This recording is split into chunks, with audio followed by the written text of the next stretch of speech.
মহামান্য কলকাতা হাইকোর্টের ডিভিশন বেঞ্চকে মান্যতা দিয়েই আমরা আজকে এই সভা নিয়ে যে সভা করছি, আপনারা জানেন, পশ্চিমবঙ্গের মানুষ জানেন, সাংবাদিক বন্ধুরাও জানেন।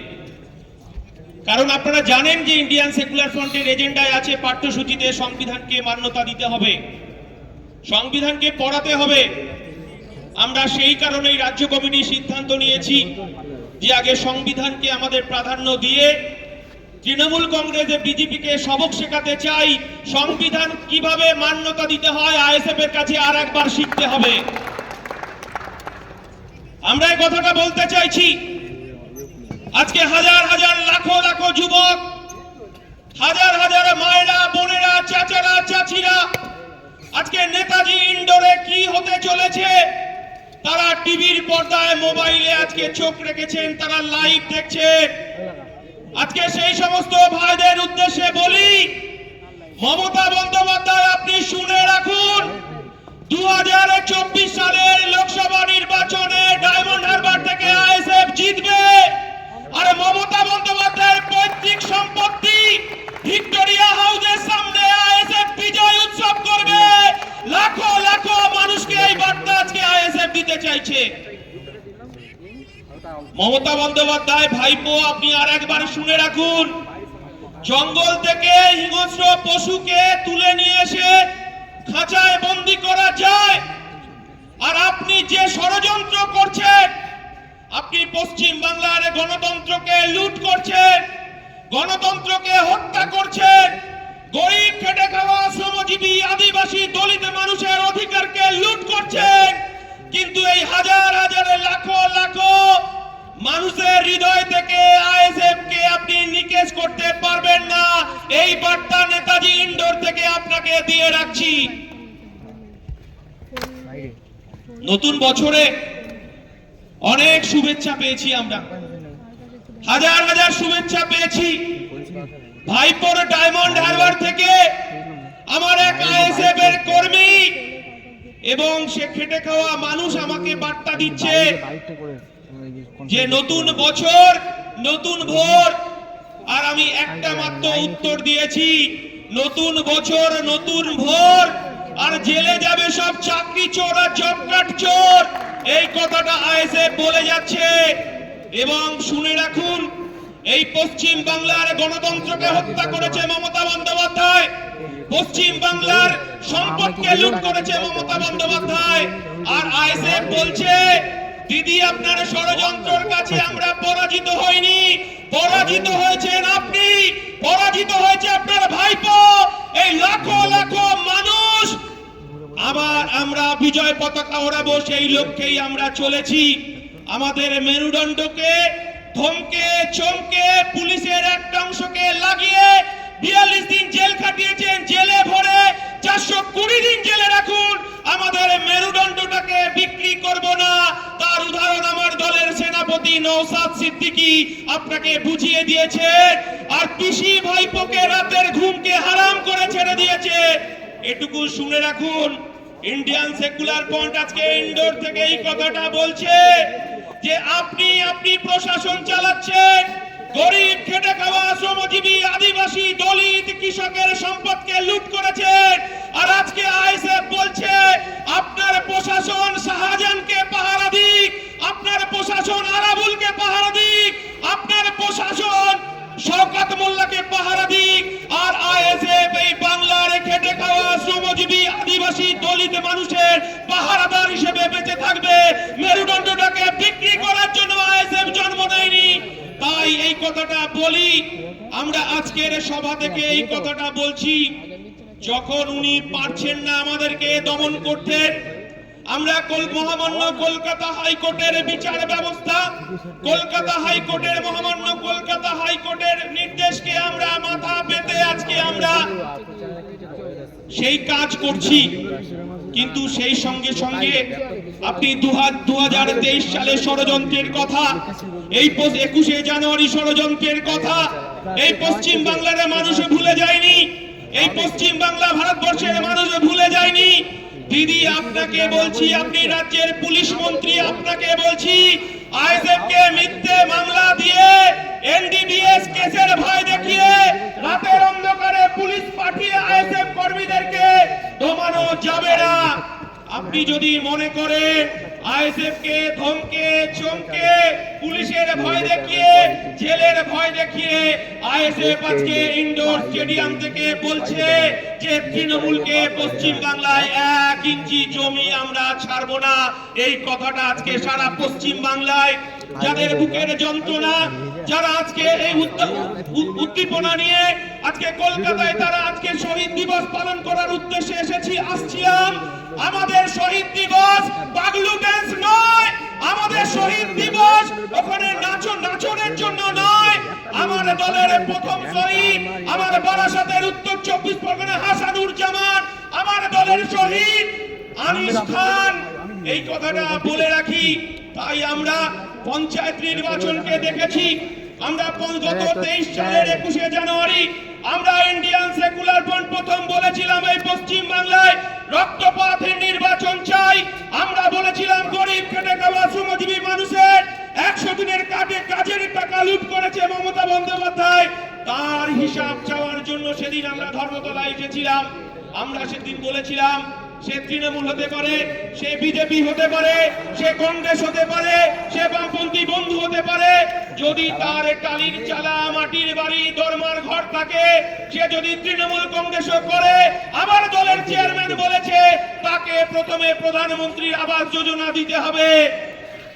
আমরা বলেছি যে তৃণমূলের দালাল, তৃণমূলের সিন্ডিকেট, যারা তৃণমূলের বাইক বাহিনী, যারা এই 10টা হাতে সোনার আংটি পরে ঘুরে বেড়াচ্ছেন, গলায় চেন দিয়ে ঘুরে বেড়াচ্ছেন, আমার দলের চেয়ারম্যান বলেছে তাদের নামটা কাটতে হবে। আর গরিব খেটে খাওয়া শ্রমজীবী মানুষের যাদের ঘরে ছাদ নেই তাদের ছাদের ব্যবস্থা করতে হবে। আমার দলের সেনাপতি, আমার দলের চেয়ারম্যান বলেছেন যে আমরা দেখেছি গরিব খেটে খাওয়া মানুষের জব কার্ডের টাকা চুরি করলো আর বিজেপি জব কার্ডটাকে বন্ধ করে দিল।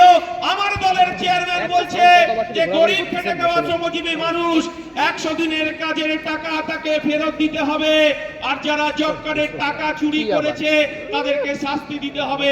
আমার দলের সেনাপতি, আমার দলের চেয়ারম্যান, ভাঙড়ের বিধায়ক তার প্যাডে লিখে প্রধানমন্ত্রীকে জানিয়েছেন আমরা লুকোচুরি খেলতে চাই না।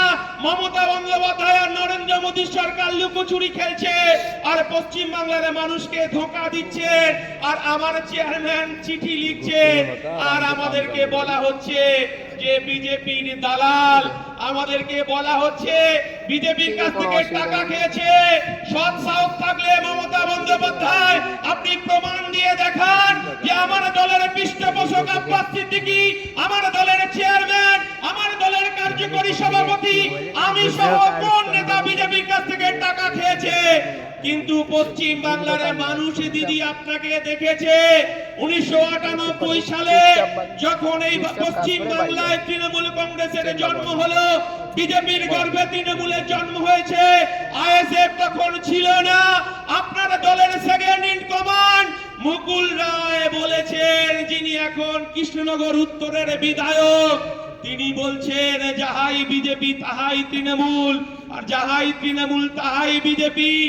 আইএসএফ বলেনি, আমার দলের চেয়ারম্যান বলেনি, আমার দলের পৃষ্ঠপোষক বলেনি। আপনার কানন, যিনি আদরের কানন শোভন চট্টোপাধ্যায় বিজেপিতে আছে, তিনি বলছেন যে বিজেপির নির্দেশেই তৃণমূলের জন্ম হয়েছে। আমরা বলিনি। আপনি কখনো দেখেননি যে পশ্চিম বাংলা থেকে শাল, পশ্চিম বাংলা থেকে মালদায় রাম, পশ্চিম বাংলা থেকে মিষ্টি নিয়ে মোহন ভাগবতের কাছে আমাদেরকে যেতে হয় না, প্রধানমন্ত্রীর দপ্তরে আমাদেরকে ছুটতে হয় না। কিন্তু আমরা দেখেছি আপনি পশ্চিম বাংলায় বলেছিলেন 21 সালের বিধানসভা নির্বাচনে মনে আছে ডবল ডবল চাকরির কথা বলেছিলেন, ডবল ডবল মাদ্রাসার কথা বলেছিলেন, ডবল ডবল রেশনের কথা বলেছিলেন। পশ্চিম বাংলার মানুষ কিন্তু ভুলে যায়নি, মনে রেখেছে। আর যখন বলছে যে আমার ডবল ডবল চাকরি কোথায় গেল আর আমার ডবল ডবল রেশন কোথায় গেল, তখন আমরা দেখছি 1000 দিনের উপরে যখন ধর্মতলায় এসএলটি আমার যাদের চাকরি প্রার্থী যারা ডিএর জন্য আন্দোলন করছে। আরে মমতা বন্দ্যোপাধ্যায় আপনি শুনে রাখুন, আমার দলের চেয়ারম্যানকে ধাক্কা দিয়ে পশ্চিম বাংলার আন্দোলনকে রোখা যাবে না। আমার দলের চেয়ারম্যানকে আমাদেরকে আটকে রেখে আইএসএফের আন্দোলনকে রোখা যাবে না। আজকে আমরা প্রমাণ করে দিয়েছি গণতন্ত্র কাকে বলে, সংবিধান কাকে বলে। আজকে তৃণমূলের চোখে চোখ রেখে দেখিয়ে দিয়েছি। কিন্তু এ কথাটা বলছি ঠিকই, কিন্তু উনি কি আর একটা ভয়ঙ্কর রাজনীতিকে সামনে নিয়ে এসেছে। যখন ভারতবর্ষের মানুষ, যখন পশ্চিমবাংলার মানুষ যখন কাজ চাইছে, যখন রেশন চাইছে, আমরা কি দেখলাম? রেশনিং ব্যবস্থা মমতা বন্দ্যোপাধ্যায়ের আদরের বালু জ্যোতিপ্রিয় মল্লিক তিনি 1.5 কোটি রেশন কার্ডের মাল, চাল ডাল, ছোট ছোট বাচ্চাদের মিড ডে মিল চুরি করেছেন। আর আমার মাননীয় মুখ্যমন্ত্রী বলছেন ওর সুগার হয়েছে, ও যদি মরে যায় ইডি সিবিআই কে দেখে নেব। আমরা বলছি তোমার যদি সুগার হয় তোমাকে কে চাল ডাল চুরি করতে বলেছে? পশ্চিমবাংলার মানুষের বিচারের জন্য বসে রয়েছে। আগামী দিন এই দুই সরকার, একদিকে বিজেপির সরকার, একদিকে তৃণমূলের সরকার, ধর্ম নিয়ে মেতে উঠেছেন। ভারতবর্ষের পশ্চিমবাংলার আমার ধর্মীয় ভাবাবেগ, আমরা ইন্ডিয়ান সেকুলার ফ্রন্ট বলছি, নানা ভাষা, নানা মত, নানা পরিধান, বিবিধের মাঝে দেখো মিলন মহান। আমরা ইন্ডিয়ান সেকুলার ফ্রন্ট বলছি, মোরা একই বৃন্তে দুইটি কুসুম, হিন্দু মুসলমান, মুসলিম তার নয়নমণি, হিন্দু তাহার প্রাণ। আমার ইন্ডিয়ান সেকুলার ফ্রন্ট বলছে আমার মুসলমান ভাইরা মাথায় টুপি পরে মসজিদে নামাজ পড়বে, আর আমার হিন্দু ভাইরা, হিন্দু মায়েরা তারা মন্দিরে গিয়ে ঘন্টা বাজাবে, আর আমার খ্রিস্টান ভাইরা তারা গির্জায় গিয়ে তারা প্রার্থনা করবে, আর আমার আদিবাসী মতুয়া ভাইরা তারা জল জমি জঙ্গলের অধিকারের কথা বলবে, তারা টুসু পুজো করবে, করণ পুজো করবে, আর আমার মতুয়া ভাইরা তারা হরিচাঁদ গুরুচাঁদের পুজো করবে। আমার দলের পৃষ্ঠপোষক আব্বাস সিদ্দিকী সেই শিক্ষা আমাদেরকে দিয়েছে, সেই শিক্ষা নিয়েই আমরা এগিয়ে চলেছি। আজকে সময় খুব স্বল্প, মহামান্য কলকাতা হাইকোর্ট আমাদেরকে সময় বেঁধে দিয়েছে। শুধু একটা কথা বলবো, 22 তারিখ মমতা বন্দ্যোপাধ্যায় সবার ধর্ম সবাই পালন করবে, এটাই আমরা চাই, সেই অধিকার সংবিধান দিয়েছে। কিন্তু যে সাম্প্রদায়িক সম্প্রীতিকে নষ্ট করার যে চক্রান্ত মমতা বন্দ্যোপাধ্যায় শুরু করেছে, 22 তারিখ সংহতি যাত্রার কথা বলছেন, আমরা বলছি পশ্চিম বাংলার সাম্প্রদায়িক সম্প্রীতিকে অটুট রাখতে হবে। একদিকে নওশাদ সিদ্দিকী, একদিকে তাপস ব্যানার্জি, একদিকে শামসুর আলী মল্লিক, একদিকে বিশ্বজিৎ মাইতি, আমার দলের সেনাপতি, বুক চিতিয়ে লড়াই করব, এক বুক রক্ত দেব, তবু পশ্চিম বাংলায় সাম্প্রদায়িক সম্প্রীতিকে নষ্ট হতে দেব না। এটা ইন্ডিয়ান সেকুলার ফ্রন্টের শিক্ষা। তাই মমতা বন্দ্যোপাধ্যায়কে বলবো, তাই আপনি সাম্প্রদায়িক সম্প্রীতির যে ফাঁদ আপনি পেতে, সাম্প্রদায়িক সম্প্রীতি নষ্টের যে ফাঁদ আপনি 22 তারিখে পেতেছেন, আপনার কাছে অনুরোধ, আপনি এই সাম্প্রদায়িক সম্প্রীতিকে নষ্ট করবেন না। আমার পশ্চিম বাংলার মানুষ সাম্প্রদায়িক সম্প্রীতিকে অটুট রেখেছে। আপনাকে বরঞ্চ বলি, যারা 1000 দিনের ওপরে ধর্মতলায় শুয়ে আছে, যাদের প্রকৃত চাকরি পাওয়ার কথা ছিল, চাকরি পেল না, আপনি পিসি ভাইপো মিলে একবার ধর্মতলায় যারা 1000 দিনের ওপরে শুয়ে আছে তাদের কাছে দেখা করুন। এই কথাটা বলি। আমাদের সময় যেহেতু স্বল্প, আমার দলের চেয়ারম্যান বিস্তারিতভাবে বলবেন। সবাই ভালো থাকবেন, সুস্থ থাকবেন। সাংবাদিক বন্ধুদের শুভেচ্ছা ভালোবাসা জানিয়ে আপনাদের মাধ্যমে আজকে আমরা শহীদ দিবস পালন করলাম। এই বাংলার, এই ভারতবর্ষের মানুষ আজকে দেখলো, আগামী দিনের উত্তর আমরা সঠিক সময় গণতান্ত্রিক পদ্ধতিতেই দেব। সবাই ভালো থাকবেন। জয় হিন্দ। ইনকলাব জিন্দাবাদ, ইন্ডিয়ান সেকুলার ফ্রন্ট জিন্দাবাদ। একেবারেই পশ্চিমবঙ্গ যে দিদিমণি মমতা ব্যানার্জি যে সাম্প্রদায়িক সম্প্রীতির কথা বলছে, কিন্তু তিনি নিজে যেভাবে একের পর এক কথা বলে যাচ্ছেন, বাংলার মানুষ সেটা বুঝছে। এখন বক্তব্য রাখবেন ইন্ডিয়ান সেকুলার ফ্রন্টের কার্যকরী সভাপতি শামসুর আলী মল্লিক মহাশয়।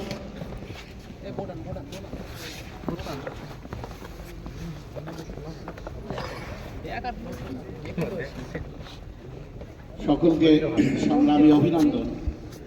যারা আমার রাজ্য কমিটির সহকর্মী, এখানে বসে আছেন এবং কিছু ভলেন্টিয়ার্সও আছেন, সেই সঙ্গে প্রত্যন্ত গ্রাম বাংলায় শহর থেকে গলিপথ পর্যন্ত আমাদের যে সমস্ত কর্মীরা এবং সাধারণ মানুষ অধীর আগ্রহে তারা শুনছেন আমাদের বক্তব্য।